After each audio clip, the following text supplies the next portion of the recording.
Eh bien, salut tout le monde, j'espère que vous allez bien, c'est Kanante. Aujourd'hui, on se retrouve pour une nouvelle vidéo euh, pour le chapitre 877 de One Piece. Donc vraiment un très bon chapitre qui nous a fait comme quelques révélations sur Perospero, notamment sa prime, mais je vais y revenir après. Il y a aussi des révélations, notamment avec les magazines et tout, avec Sabo, si vous ne savez pas. Enfin, je vais peut-être les dire à la fin de la vidéo, enfin... Bref, donc là, les mini-aventures, moi personnellement, je les aime bien. On a appris un nouveau personnage de la famille Apu et elle ressemble vraiment à Sai. Et je pense que c'est une de sa famille parce que c'est marqué en bas Eolicia, si je me souviens bien, de la famille Apu, ben tout ça. Et c'était écrit un truc du genre, je sais plus quoi, enfin, chérie, tout ça, enfin, je me rappelle plus très bien, mais bref, passons au chapitre. Bon, le chapitre commence avec Chopper et Brooke qui sont coincés dans le truc de Prospero là. Sa technique, j'ai oublié le nom. Enfin bref, en fait, ils vont pas combattre Katakuri, ils vont combattre Prospero.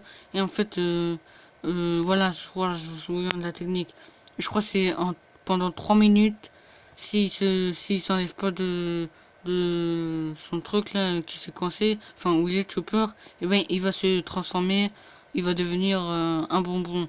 Donc voilà, c'était quand même pas mal, c'est pas mal comme fruit des démons, Perospero. J'aimerais qu'il nous l'exploite beaucoup plus parce que voilà, je pense que c'est un grand fruit du démon, le fruit des bonbons. Ça peut paraître con quand on vous le dit comme ça, mais voilà, c'est un fruit du démon que j'aimerais qu'on exploite beaucoup. J'espère que Oda va le faire. Après ça, Perospero, il entend, enfin, il voit les arbres omis de voler et tout.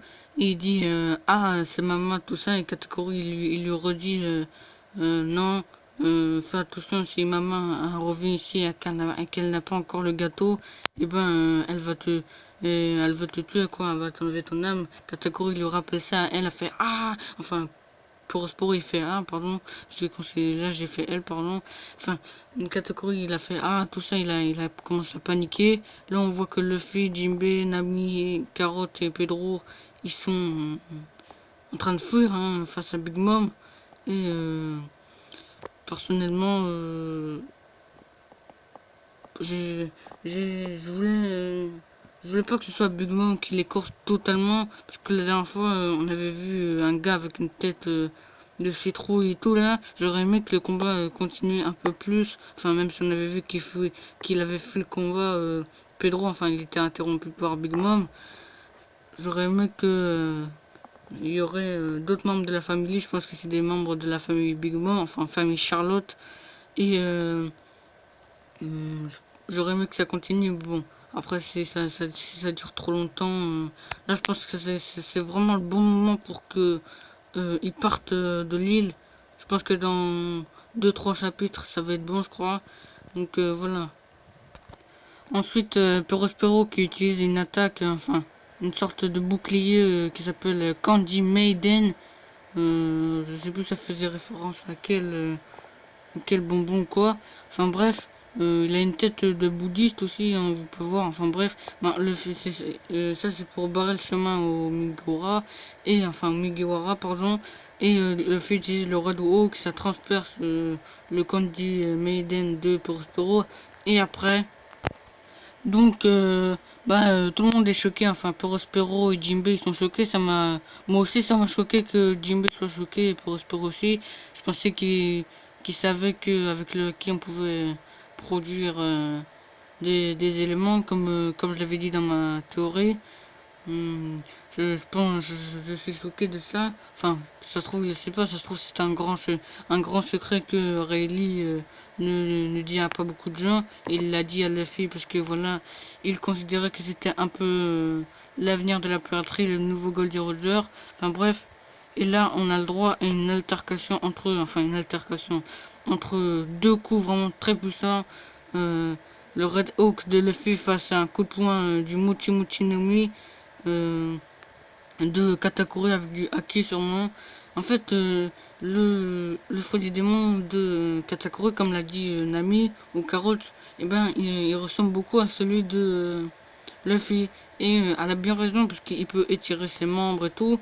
Et j'avais pas remarqué ça, donc là, ça va. On nous a quand même teasé quelque chose que j'avais pas remarqué. C'est vrai que son fruit du démon ressemble beaucoup à lui. Et je me demande en fait si son fruit du démon, je me demande si son fruit du démon, et ben, euh, quand on aura dans l'anime, à mon avis, je pense pas que euh, quand il y aura des balles et tout qui vont transporter, à mon avis, je pense pas que il y aura de la couleur. Je pense que c'est juste sa peau qui va se régénérer et tout.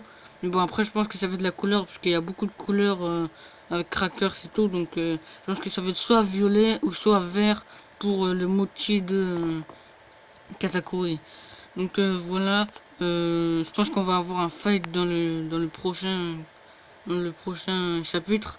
Mais bon, après, faut pas non plus que ça dure trop longtemps. Faut qu'il dégage, parce que Jimbe il avait dit, faut qu'il dégage Katakuri de là.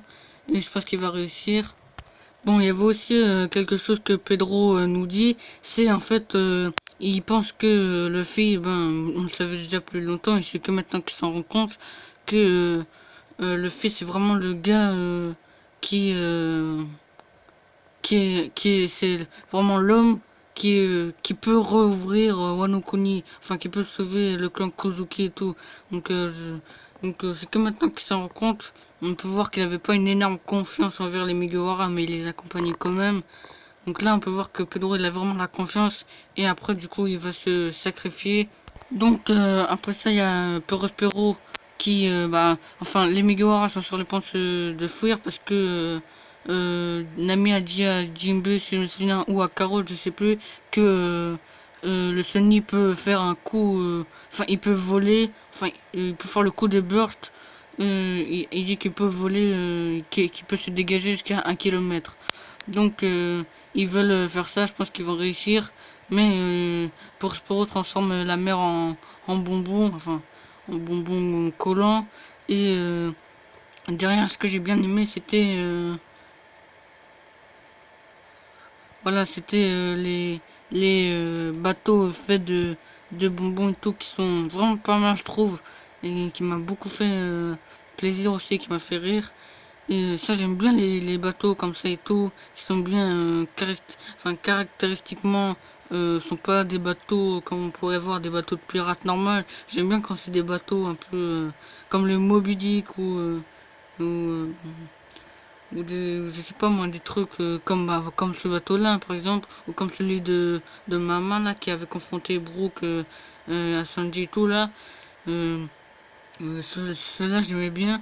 Et donc, voilà, j'espère qu'on va en avoir d'autres comme ça. Donc, donc, Perospero qui est sur le point de attaquer les Mugiwara avec sa canne en bonbon là, et ben Pedro le contre et il dit, enfin là je sais pas si vous voyez tout à droite en haut, il dit qu'est-ce qu'il y a, qu'est-ce qu'il veut, Pedro, t'as oublié que j'ai une prime à 700 millions de berry. Donc on peut voir que les personnages de One Piece ils pensent vraiment que leur prime signifie leur puissance. Mais en fait non, ça signifie leur dangerosité. Je pense que Katakuri le sait, mais Perospero le sait pas, parce qu'il veut faire le mec et tout, c'est bon, il a une grande prime et tout. Donc voilà. Donc si vous voulez pas savoir la prime de Sabo, ben passer la seconde, eh ben, pour vous dire, la prime de sabot, c'est à 602 millions de bérets. Donc, je trouvais que c'était pas mal, mais j'aurais aimé un 700 millions comme Perospero, parce que voilà, ok, c'est peut-être un rapport avec Ace qui avait 550 et tout, et le fait qu'il y a 500 millions et tout, mais voilà, on le considère comme le second des révolutionnaires. Après, les révolutionnaires, ils sont des gars dans l'ombre et tout, donc c'est un peu normal que, que tout le monde n'a pas une grande prime. Donc Pedro, il se sacrifie avec des explosifs qu'il a sur sa veste. Et bam, il explose, ça fait une grosse explosion. Et le Sunny, comme vous pouvez le voir là, il part. Et la semaine prochaine, pas de chapitre.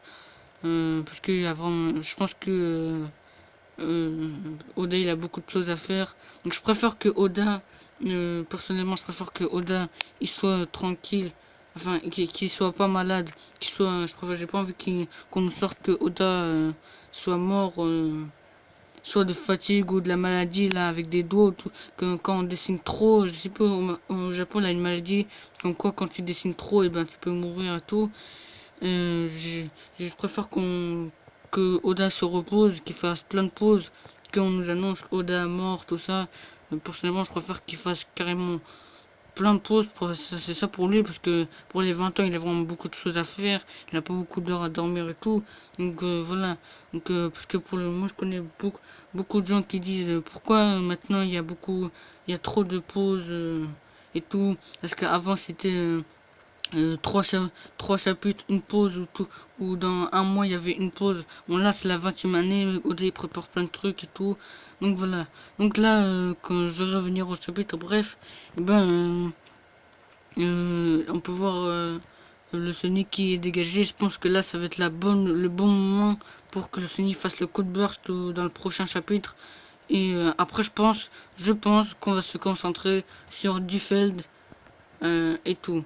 Je pense que Dufeld est pas mort, je veux dire. Encore une fois, à mon avis, je pense qu'il a mangé le Loga de l'obscurité. Et je pense que sur son attaque, Stussy n'a pas utilisé le Loga. Et qu'il drop Peklo et tout, il va s'en rendre compte que ce soit un clone de... Enfin, il va appeler Stussy et tout. Moi, j'imagine beaucoup le scénario et tout, la confrontation entre Drop Peklo, Omid et Dufeld et Stussy avec Morgan.